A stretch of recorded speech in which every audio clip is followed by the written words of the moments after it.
Sem sombra de dúvidas, o Play 1 fez parte da nossa história e da história de todo mundo que gosta de retro games. O PlayStation foi a primeira iniciativa da Sony para entrar no mercado de videogames, causado inclusive por uma desavença aí com a dona Nintendo. E se você quiser saber mais sobre essa história, eu vou deixar o card do meu vídeo falando um pouquinho sobre como nasceu o projeto PlayStation aqui do lado. E ele não foi só inovador por trazer gráficos 3D e principalmente mais recursos para os videogames. PlayStation foi a porta de entrada de um novo método de armazenamento, os CDs. E agora, através de discos, não só era importante ter um hardware poderoso, mas o armazenamento poderoso o suficiente para executar grandes obras e grandes jogos que levavam até mais de um disco. E se você, assim como eu, tinha um Super Nintendo, provavelmente saiu do que eram os gráficos 2D para o 3D e caiu logo no PlayStation. E gráficos, esse era o ponto que mais chamava atenção e fazia com que os jogadores migrassem de um sistema para o outro. Mas obviamente, como qualquer tecnologia, o PlayStation também tinha suas limitações. Mas isso não impediu os criadores de jogos de inventarem e criarem metodologias diferentes para explorar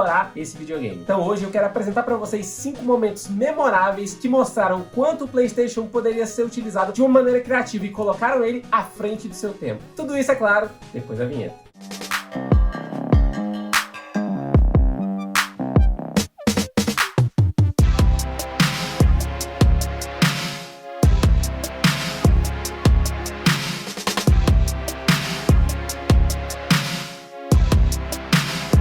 E aí? Bom ou não? Seja muito bem-vindo a mais um vídeo aqui no meu canal e hoje eu vou falar de um dos consoles que eu mais gosto, o PlayStation 1. Esse carinha aqui fez parte da minha infância, principalmente por ter sido o console que me tirou do Super Nintendo e me levou para uma experiência 3D. Essa evolução acontecendo ali no ambiente dos games trouxe uma perspectiva de que a gente estava abandonando os jogos 2D e indo para os jogos 3D. Quando a gente começa a olhar para os primeiros jogos utilizando o gráfico 3D, não tinha como não ficar encantado. E embora esse fosse o grande trunfo do PlayStation, ele ainda tinha suas limitações de hardware, assim como qualquer videogame. E tirando os clássicos que a gente já conhece, existem jogos que usufruíram de todos os recursos do videogame. Quando eu tô falando todos, são todos mesmo. Isso inclui explorar as portas de controle, explorar as portas de memory card e até tirar e remover CDs. Então hoje vou mostrar para vocês 5 momentos em que o PlayStation 1 se mostrou à frente do seu tempo, em que os desenvolvedores, na verdade, se mostraram à frente do seu tempo, explorando todos os recursos e mostrando 5 momentos super criativos do Play 1. Começando por ele aqui, Crash Bandicoot.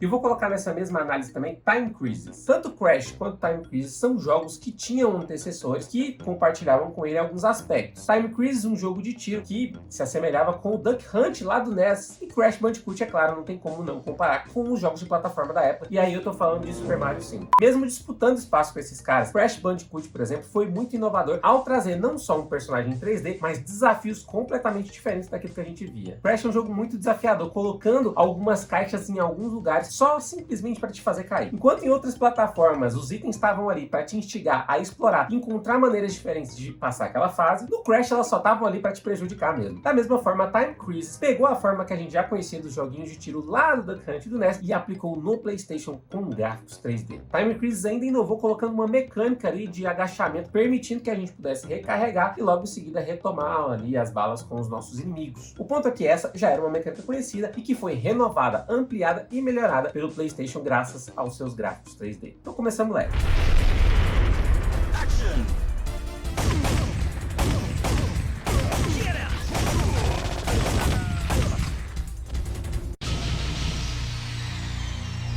O item 4 da nossa lista, vamos começar bem devagarzinho. Braver Fence Musashi. Vou falar o título do jogo que eu falei errado. Brave Fencer Musashi. Agora eu acertei.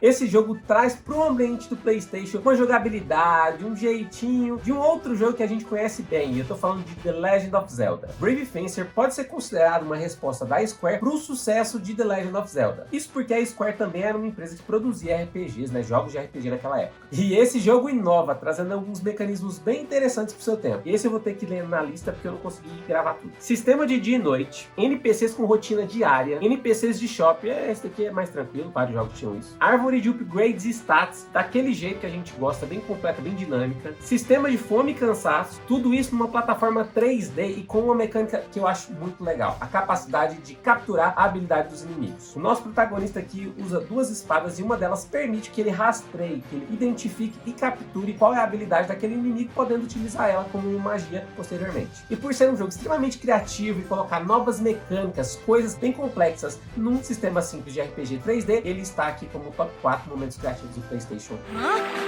Hey, I know! I'll use fusion to get his abilities!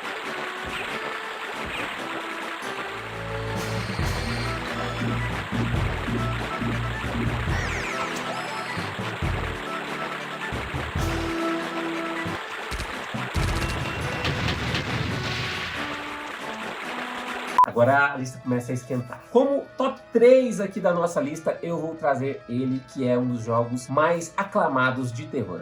Silent Hill. E por que ele é tão aclamado assim? Vamos dar uma analisada no contexto. Se a gente for analisar o contexto histórico, no momento onde Silent Hill foi lançado, a gente tem Resident Evil sendo uma grande referência para jogos de terror naquele momento. E Resident Evil implementava muito bem a mecânica de jumpscare, que basicamente é esconder um elemento da tela e simplesmente jogar ele na sua frente para que você se assuste. É o que acontece em vários vídeos do Instagram que você assiste. Inclusive, se você não me segue, não se esqueça de passar lá no Eu RBX para saber todas as notícias e as novidades sobre o mundo dos games. Eu sempre posto coisas lá, não perca, passa lá no meu perfil e deixa que ele fale, tá bom? E obviamente elementos, né, da narrativa de Resident Evil faziam com que ele fosse um jogo mais profundo, mais obscuro ali, com mais terror. Só que para mudar isso, os desenvolvedores de Silent Hill tiveram uma ideia muito criativa: mudar a ambientação, fazendo com que o jumpscare se tornasse um terror psicológico. Como o jogo Silent Hill se passa numa cidade e o hardware do PlayStation 1 não era capaz de renderizar, mostrar para o jogador a cidade inteira, eles decidiram tampar a maioria das coisas com uma névoa. Só isso aí já criava aquela ambientação de terror, uma vez que você não é capaz de ver a longas distâncias. Para deixar as coisas mais difíceis, eles implementaram dentro do jogo um sistema de rádio, um rádio defeituoso. E o rolê é que esse rádio era capaz de te mostrar quando havia um inimigo por perto, mas não era capaz de te dizer a direção desse inimigo.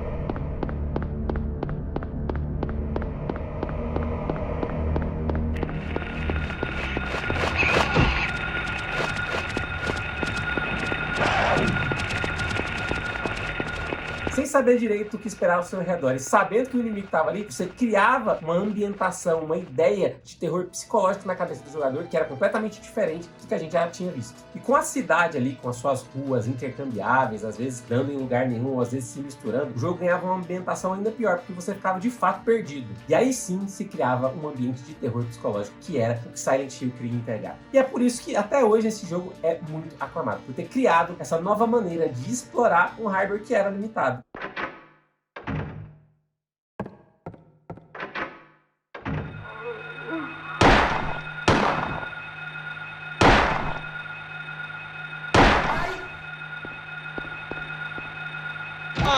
Zé da Manga! Top 2 da nossa lista de momentos super criativos do PlayStation, eu quero trazer ele que muita gente conhece do anime, pouca gente conhece direto do jogo. Conheceu primeiro no anime para depois conhecer o jogo. Eu tô falando de Monster Rancher. O que Monster Rancher trouxe pro PlayStation foi uma maneira diferente de explorar, sim, a entrada do CD do PlayStation. Isso porque Monster Rancher permitia que o jogador pudesse gerar novos monstrinhos. E a semente para a geração desses monstrinhos, vocês não vão acreditar. Ao chegar no lugar, né, onde você gerava ali o monstrinho, você era convidado a abrir a tampa do seu PlayStation e colocar um CD de música. E a partir daquele CD, um novo monstrinho era gerado. E eu tô falando qualquer CD de música mesmo. Ao explicar a ideia dos desenvolvedores, vocês vão entender o que eu tô falando. Em Monster Rancher, os monstros eram armazenados em discos. E essa é uma associação direta ao fato de que a gente tá falando de um jogo que era em disco. Para deixar essa experiência mais completa e para demonstrar que de fato os monstrinhos estavam em discos, os desenvolvedores permitiam que os jogadores inserissem CDs dentro do PlayStation e a partir desse CD inserido, um novo monstro era gerado. Qualquer CD de música, pessoal, funcionava. E sabe o que funciona também? Seu like. Deixa seu like nesse vídeo aqui, aproveita para conferir se você já está inscrito. Se você não tiver inscrito, já clica no botão se inscrever para não perder mais nenhum vídeo aqui desse canal. O seu likezinho, a sua inscrição ajuda muito, e a gente tem a meta de até o final do ano chegar nos 1000 inscritos, então eu conto com você. A análise que era feita, tirando o Technicase, era basicamente o seguinte: de acordo com a duração da segunda faixa e da última faixa daquele CD, obtinha-se um número e a partir desse número gerava-se um novo monstro. Hoje em dia, esses monstros que era possível gerar com CDs já estão catalogados, mas essa mecânica continua funcionando. E nas propagandas no Japão, na época da divulgação do jogo, eles faziam questão de mostrar essa mecânica.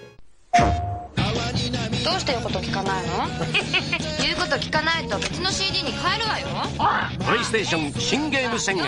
君の CD からモンスターが生まれるモンスターファーム。代わりはいくらでもいるのよ。Inclusive nessa propaganda aí tem uma brincadeira, né, com o Suezo de ficar girando o CD na tela. Essa daí eu vou ter que testar, essa daí eu não sei se funciona.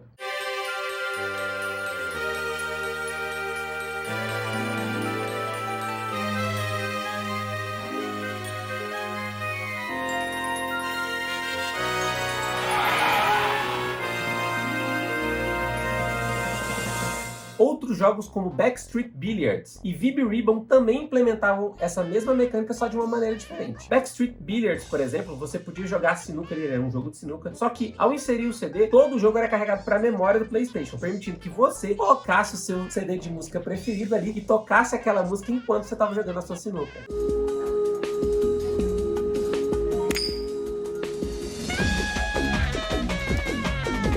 VB Ribbon já era um pouquinho diferente. Aproveitar para agradecer ao meu querido HB, Henrique Beira, meu amigo, muito obrigado por essa indicação, tá? Backstreet Billiards e VB Ribbon abusavam da mecânica de abrir a tampa e colocar um outro CD ali, mas VB Ribbon aproveitava disso aqui de uma maneira, ó, bem criativa. Basicamente, VB Ribbon é um jogo de ritmo. Tem um protagonista meio louco que funciona de uma maneira simples. Você usa 4 botões para poder fazer as coisas no ritmo e seguindo, né, a canção que está aparecendo ali na sua tela. A questão é que ele usa formas geométricas como referência e depois, quando ele começa a misturar essas formas geométricas, é que fica difícil. Só que para deixar as coisas ainda mais insanas, você poderia remover o CD de VB Ribbon e colocar o seu CD de música favorito e aí jogar aquela música daquele CD dentro do jogo. Uma experiência muito diferente e que abusava desse recurso no PlayStation. Eu gosto demais disso, principalmente da maneira como o Monster Rancher utilizou os discos, a troca de discos, para poder influenciar a sua gameplay.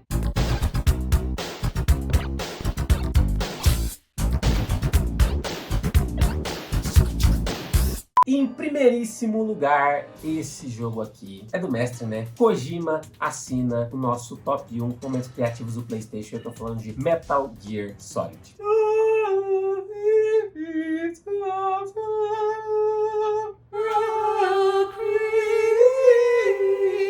This is Snake. Snake, can you hear me? Maravilhoso. Jogão. This is Snake. Colonel, can you hear me? E o Pix? Nada ainda? Mestre Kojima soube exatamente como utilizar o máximo do hardware do PlayStation para criar um jogo extremamente complexo e interativo. Metal Gear Solid é um clássico, não só por entregar uma história bem cativante, bem complexa, mas por entregar uma gameplay extremamente criativa. E nesse top aqui eu vou trazer especificamente as interações que a gente tem com um vilão chamado Psycho Mantis no meio do jogo. Esse vilão foi muito bem explorado pelo Kojima, principalmente porque ao dar ao vilão alguns poderes psicóticos ali, telecinéticos, ele utilizou da mecânica do jogo para nos enganar e para fazer com que aquele vilão ficasse cada vez mais forte dentro da nossa cabeça. Vocês vão entender tudo. Primeiro ponto, Psycho Mantis é um vilão que é capaz de ler a sua mente dentro do jogo. E para te convencer isso, ele simplesmente começa a falar todos os jogos que você jogou recentemente. I'm Psycho Mantis! That's right. This is no trick. It's true power. It's useless, I told you. I can read your every thought. Still don't believe me? Now I'll read more deeply into your soul. I can see into your mind. So, you like Suikoden?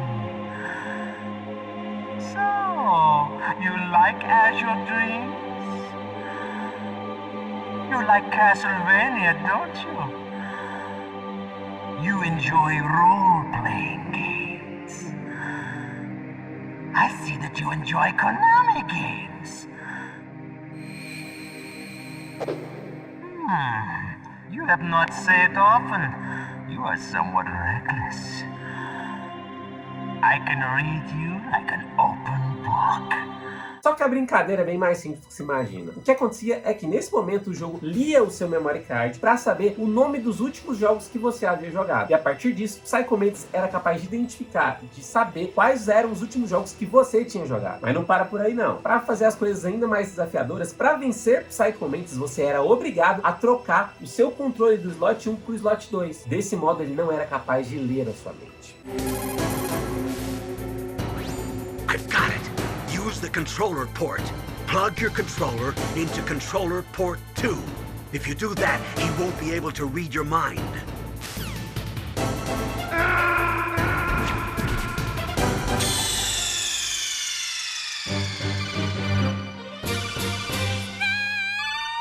Mas esses dois ainda não são o meu momento favorito em Metal Gear Solid. O que eu gosto mesmo é quando o Kojima faz essa trollagem aqui. Existe um momento no jogo em que o vilão, na teoria, desliga a sua tela. Então a sua tela fica preta e aqui no cantinho aparece vídeo. Desse jeito aqui, ó. Estão vendo? Vídeo. O rolê é que, se você reparar bem, não tá escrito vídeo, tá escrito Hideo, de Hideo Kojima. O que ele fez é simplesmente apagar a tela e aqui no cantinho escrever o nome dele, para parecer que a tela de fato foi desligada. E quando isso acontece dentro do jogo, gente, é muito legal, porque isso de fato coloca o vilão numa posição onde ele controla mesmo a sua mente, controla todo o seu videogame por telecinese.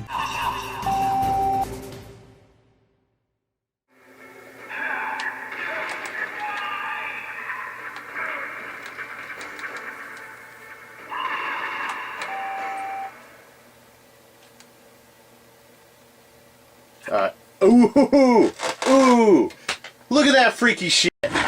São experiências criativas e maneiras que os desenvolvedores, e nesse caso específico que o Kojima encontrou, para nos conectar ainda mais com os nossos já amados jogos. Então esses foram os meus 5 momentos mais criativos do PlayStation 1 que colocaram ele à frente do seu tempo. Muito obrigado por assistir esse vídeo. Muito obrigado a você que vem deixando o seu comentário aqui embaixo. Não se esqueça, todo mundo que comenta ganha salve no próximo vídeo. Queria agradecer a todos os amigos que vêm me ajudando a fazer esse projeto. Uma das coisas que eu mais amo fazer na vida é gravar conteúdos a respeito dos nossos queridos videogames. Muito obrigado por ter assistido esse vídeo aqui e a gente se vê no próximo vídeo.